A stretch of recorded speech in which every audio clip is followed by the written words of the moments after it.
জুমার দিনের 17টি করণীয়, আসুন আমরা জেনে নেই সেগুলো কি কি। সপ্তাহের সেরা দিন জুমার দিন। এ দিনের সবচেয়ে গুরুত্বপূর্ণ আমল জুমার নামাজ। হাদিসে এদিনে 17টি করণীয় রয়েছে।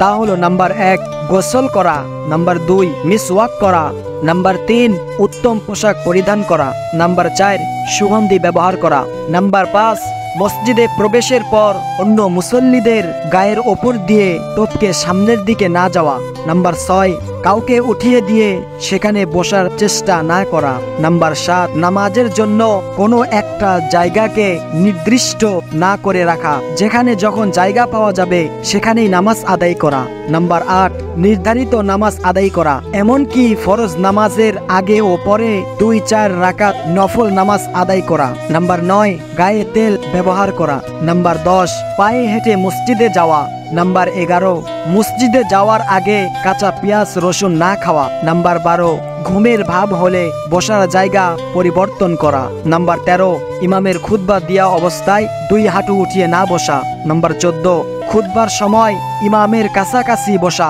নাম্বার 15 এতটুকু জোরে আওয়াজ করে কোনো কিছু না পড়া বা তেলাওয়াত না করা যাতে অন্যের নামাজ ক্ষতিগ্রস্ত হয়, নাম্বার 16 ইমামের খুতবার জন্য বের হওয়া থেকে নামাজ শেষ করা পর্যন্ত নীরবতা অবলম্বন করা। তবে কাউকে কথা বলতে দেখলে তাকে চুপ করতে বা বারণ করতে বলাও অনর্থক কাজ। নাম্বার 17 বেশি বেশি প্রার্থনা করা বা দোয়া করা। এই কয়েকটি বিষয় যথাযথ পালনের মাধ্যমে একজন ব্যক্তির জন্য এ জুমা ও তার পরবর্তী জুমার মধ্যবর্তী সময় গুনাহের কাফফারা হয়ে যাবে। সুবহানাল্লাহ। সুগন্ধি